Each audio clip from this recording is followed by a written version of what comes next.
Okay. We are now in the discussion for Derek Walcott's Love After Love.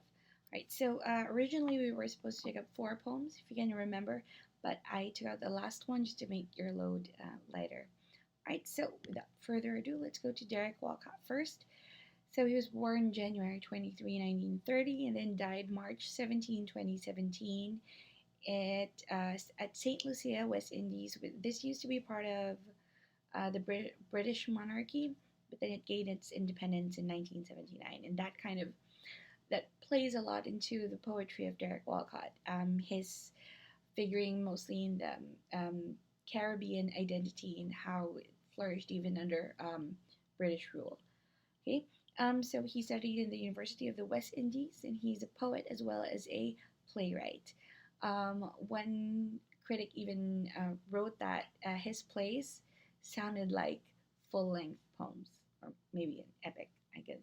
All right, so he was when he was 18 years old, he published his first collection of poems called 25 poems.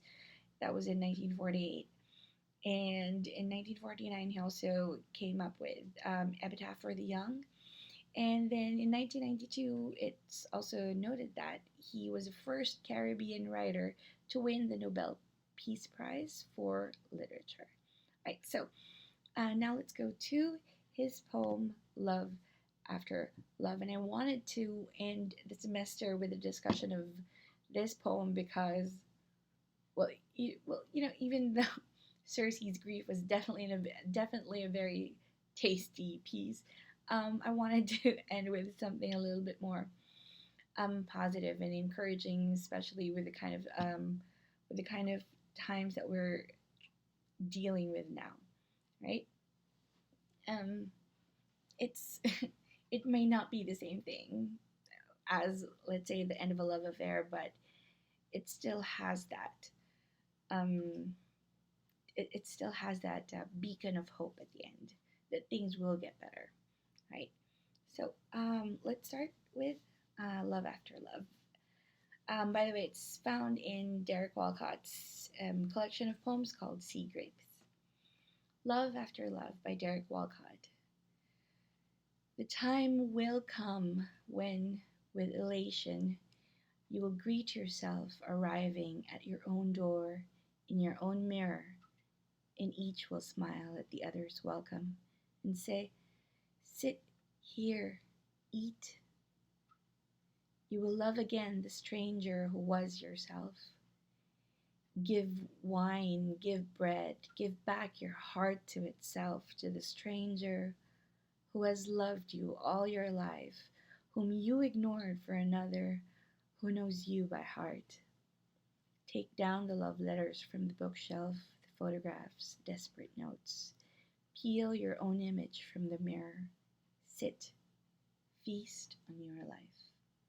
So that's Derek Walcott's Love After Love. Now, why did I say that it's hopeful and it's a very positive in its tone? Because the first line you have here, the time will come. So it sounds very sure of itself. It's not. It's not a maybe. It's not. Yeah, maybe someday soon. No, it's a very sure declaration that the time will come when things will be okay. You will be happy going back, because essentially, what is this? You are going back into your house, which is a representation of yourself. You are figuratively and literally coming home to yourself. So, first, you go through the door, and the door is your first line of defense. You decide who you let in and who you let out of your home and your heart. And because you are entering through your own door, you are now going back into your own heart. You're now going back into yourself, right? And then the next thing that you have to do when you do that is now you have to face your mirror, and then you come into contact with your reflection, which means that, well, now you have to contend with yourself. You now have to um, confront yourself and what you are now after you have loved someone, because it is love after love. So it talks about the love that you have for yourself after you've loved someone else. um, and each will smile at the other's welcome and say, "Sit here, eat." When you welcome yourself, it means that you are now happy that you are with yourself. Or, in short, you're happy with yourself. Time will come when that happens. See, that's kind of one of the hardest things to do, to really be happy with yourself. It's hard enough to do that by yourself when nothing is happening. But try to imagine loving yourself after having loved someone and lost that person. That is incredibly, if not doubly hard. So there's that. And then when you say, "Oh, come here, you sit here, you eat here," you're essentially playing host to yourself in order to be on your way to loving yourself. So what does it mean when you are the host? It means you want to feel welcome. You want to make someone feel welcome. You have to make your guest feel comfortable.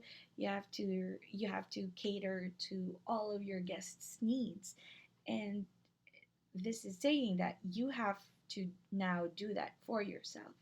You have to make sure that you you're comfortable with yourself. Now you have to cater to what you need. You have to give yourself what you need. So essentially, you have to take care of you now. Um, you will love again the stranger who was yourself. So the reason why the yourself, is now characterized as stranger is because basically you lost yourself. So it's either you lost yourself when you loved someone, or maybe you lost yourself when you lost that someone that you love. So it doesn't matter. It's still you losing yourself. And it says, don't worry, even if that self has now become a stranger, you will still come back to that person. You will still come back to you, and you will love yourself again. And the only way to do that really is to give wine, give bread, or feed yourself. It's also a reference to, what happens in a Catholic mass. The wine and bread become the representation of Jesus' body, or God's body on earth. And essentially, that's talking about how you have to do things for yourself, give things to yourself in order to make yourself whole again. Give back your heart to itself, to the stranger who has loved you all your life. So both are strangers. You are now a stranger to yourself, but now you have to give back your heart, which you gave to another.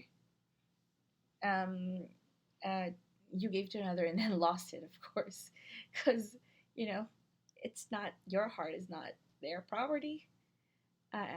You just gave it to them, so that's why they were careless. So now you have to get back that heart which you gave away and give it back to that one person who deserves it, and that is you. That's what it means when you have to give your heart back to yourself, to the stranger who has loved you all your life.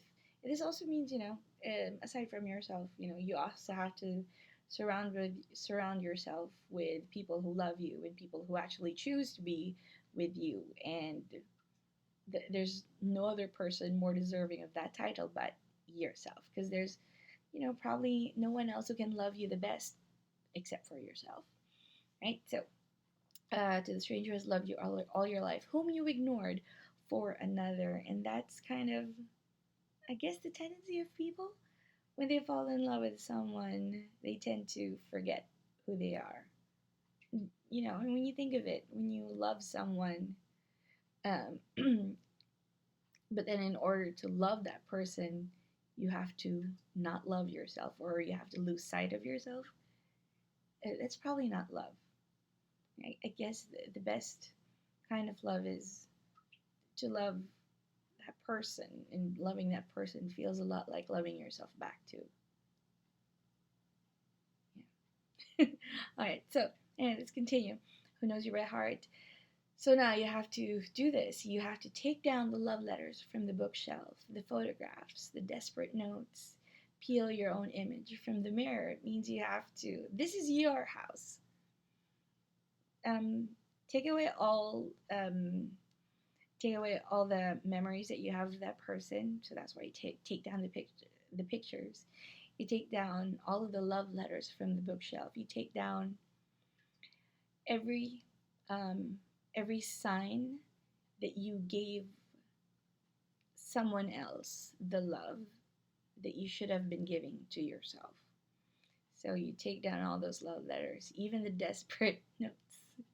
You have to erase all signs that you were ever that desperate to, I guess, maybe ask them back, maybe. Or anyway, we get to our own different pits of disgrace when we're desperate enough. But aside from all the love that you need to erase from your house, you have to also erase those bad sides of yourself when you're that desperate. So just in short, you just have to take down all signs that that person ever existed in your life, because that's your house. You know, it's time for you to to do you basically. So just remove all of that so that you can live your life without any distractions. Um, so that's why the last line is peel your own image from the mirror. You have to stop thinking about what happened to you during that time when you loved someone undeserving of you. Or maybe if they, well, maybe they weren't undeserving, I guess, but just just that ended. That's it. Okay, so just peel your image of that self from your mirror. So stop dwelling on it. Stop thinking about it. Instead, sit in your own house and then feast on your life. Just be with yourself and enjoy being with yourself. And that's kind of tough to do right now when you're forced inside your own houses. But there is there is a quiet joy in enjoying quiet time with yourself without any distractions. Obviously, you have all your school stuff to finish, but then when that's done and you have to just be with yourself, that can also be um, that can also be a different kind of peace when you don't have to search for distractions because you're bored because you have nothing to do. Um, just be fine with yourself. Just be okay with just being by yourself and even just not doing anything. That's a different form of being at the center of yourself and just being fine with it. And that's a different kind of happiness, which hopefully all of you will get at the end of it all. All right, so yeah, that's why I wanted to end with this piece, because it is hopeful. The other piece is also hopeful, but yeah, this was not exactly an ideal semester to have, I know, but hopefully uh, this was all of our, or not just this, but all of our discussions were able to give you something more beyond the classroom or even beyond um, accounting. Right, so Um, that is it. So please go to the next video for instructions on your final requirement. That's it.